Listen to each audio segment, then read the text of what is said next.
여러분은 스스로에 대해서 깊게 생각해 보신 적이 언제인가? 어떻게 살아왔고 앞으로 어떻게 살아갈 것인지에 대해 최근에 생각은 해보았는가? 잘 기억 안 난다.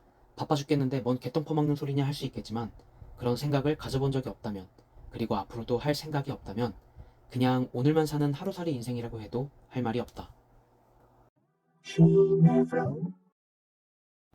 최근에 코로나 양성 판정을 받았다. 당연히 집에서는 쫓겨나게 되었다. 8개월 된 아이에게 무슨 화가 일어날까 싶어 도망치듯 본가로 내려왔다. 부모님은 무슨 죄가 있어 코로나인 아들을 받아들이는가 하는 불편러들이 분명 계실 테다. 아버지 어머니에게 이 자리를 빌어서 감사하고 사랑한다는 말을 전한다. 하루 이틀 지나고 나니 몸은 조금씩 괜찮아졌고 무료하게 시간을 보내다가 문득 갤러리 폴더를 열고 지난 사진들을 보게 되었다.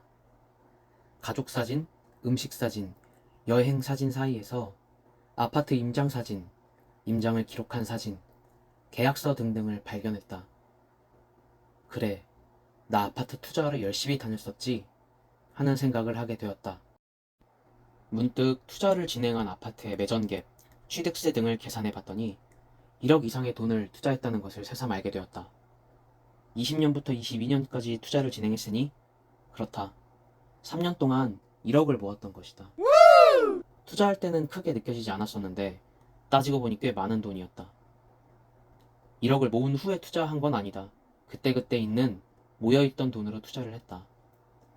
어쨌든 결과적으로 나는 어떻게 3년 동안 총 1억을 모으고 투자를 하게 되었을까? 이번 시간을 계기로 좀 더 곰곰이 생각을 해보게 되었다. 첫 번째, 책을 통해서 자본주의를 알게 되었다. 나는 만화책도 좋아하지 않는, 자막 보는 것도 좋아하지 않아서 외국 영화조차 즐겨보지 않았던 사람이다. 하지만 결혼을 하고 한 가정의 가장이라는 생각을 하니 어깨가 무거워져서 이대로는 안 되겠다 싶어 경제 공부를 하나하나 하게 되었다. 가장 먼저 본 책은 월급쟁이 부자들 너나위님이 쓴 월급쟁이 부자로 은퇴하라 라는 책이고, 그 책을 시작으로 많은 경제서적, 자기계발 책들을 읽게 되면서 월급만으로는 부를 이룰 수 없다는 것을 뒤늦게 깨닫고 공부도 하고 돈도 모으면서 기회가 되어 투자까지 연결 지을 수 있었다. 성공적인 투자라고는 할 수 없지만 앞으로 어떻게 살아가야 하며 어떤 마음가짐으로 임해야 하는지 터닝포인트가 되는 시점이라고 해도 과언이 아니다. 내가 추천하는 책은 월급쟁이 부자로 은퇴하라는 책 외에 김승호 회장의 돈의 속성, EBS 자본주의, 론 무어의 레버리지 등이다.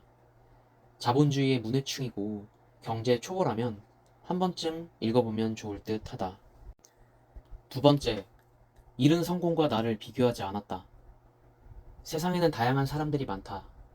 인스타, 유튜브 등을 보면 젊은 나이임에도 불구하고 벌써 경제적 자유를 얻어 생활하는 사람들을 많이 볼 수 있다.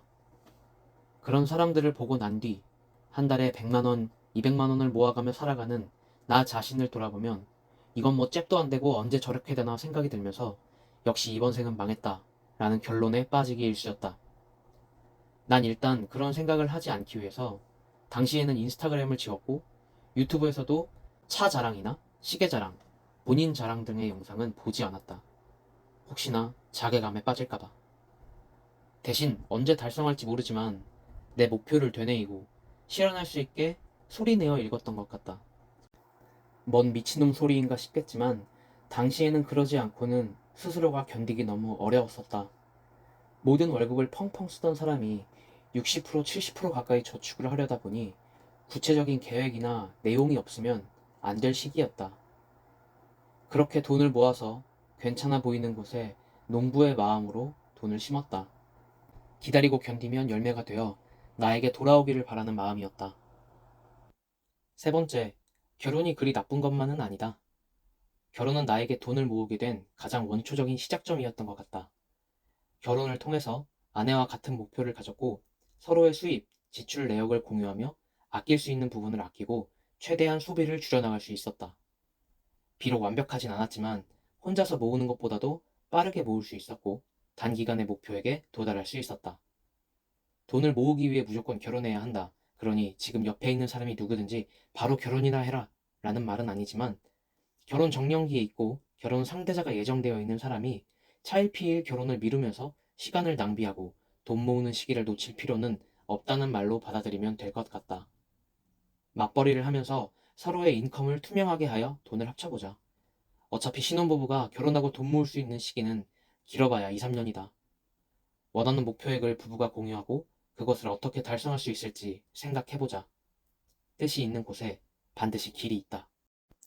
지금까지 내가 돈을 모으고 투자하게 된 3가지 계기에 대해 이야기해봤다. 누구는 어디 좋은 회사 다니나 봐, 연봉이 높나 봐 하며 비아냥거릴 수 있겠지만 돈을 모은다는 것은 누구에게나 어렵다. 각자의 소비 패턴이 있기 때문이다. 현실을 직시하고 체질을 바꾸지 않는 이상 100만 원을 벌든 1000만 원을 벌든 저축은 어려울 수밖에 없다고 생각한다. 지금도 유튜브에는 3년에 1억 모으기, 3년에 5천 모으기 등의 영상이 수두룩 빽빽이다.